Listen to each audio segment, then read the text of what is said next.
Imagine going to bed in one of the world's greatest cities and waking up to discover that your entire world is on fire. It was just after midnight on September 2nd, 1666. London was asleep. The streets were silent. Shopkeepers had locked their doors. Families rested peacefully, believing tomorrow would be like any other day. But inside a small bakery on Pudding Lane, a tiny spark escaped the oven. No one could have imagined that this single spark would become one of the most devastating disasters in British history. Within hours, flames climbed from rooftop to rooftop. The sky turned a terrifying shade of orange. Church bells rang across the city.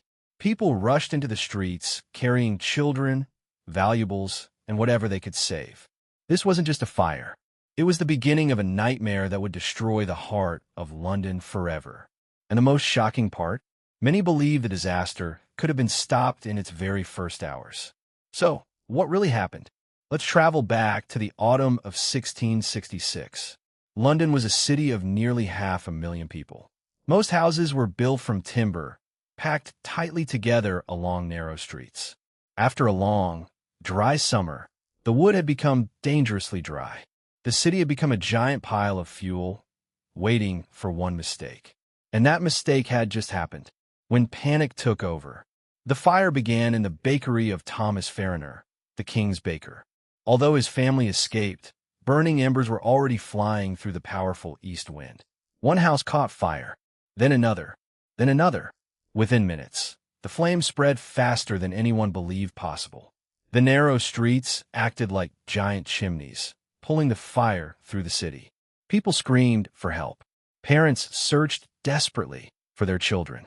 Merchants abandoned years of hard work to save only a few precious belongings.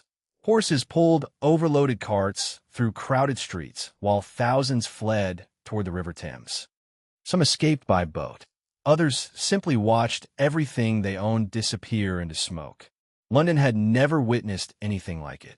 Yet city officials still hesitated to destroy houses and create fire breaks, the only method that might have stopped the flames.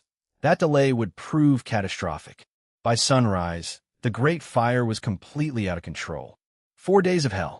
For the next 4 days, London became an ocean of fire. Entire neighborhoods vanished.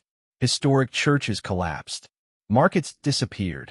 Businesses that had stood for generations turned into ash. Then came the unthinkable. Even a magnificent St. Paul's Cathedral, one of England's greatest landmarks, could not escape.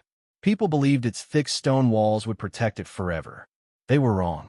The intense heat shattered windows, melted lead from the roof, and reduced the cathedral to ruins.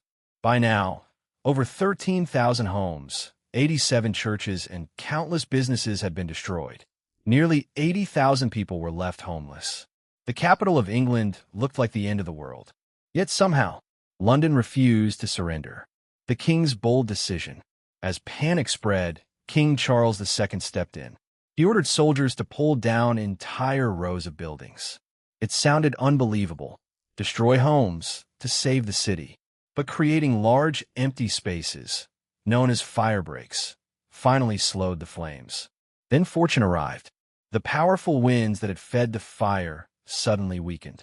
By September 6th, 1666, after 4 terrifying days, the Great Fire finally died. The smoke cleared. Silence returned. But London would never look the same again. An entire city now faced the impossible task of rebuilding from ashes. The fire that changed Britain forever. The Great Fire destroyed much of London, but it also transformed it. When rebuilding began, wooden houses were replaced with brick and stone. Streets became wider. Building regulations became stricter. The new St. Paul's Cathedral, designed by Sir Christopher Wren, became a symbol of hope rising from destruction. Today, millions walk through modern London without realizing that the city they see exists because of the tragedy of 1666. History reminds us that the greatest disasters often become the beginning of the greatest recoveries.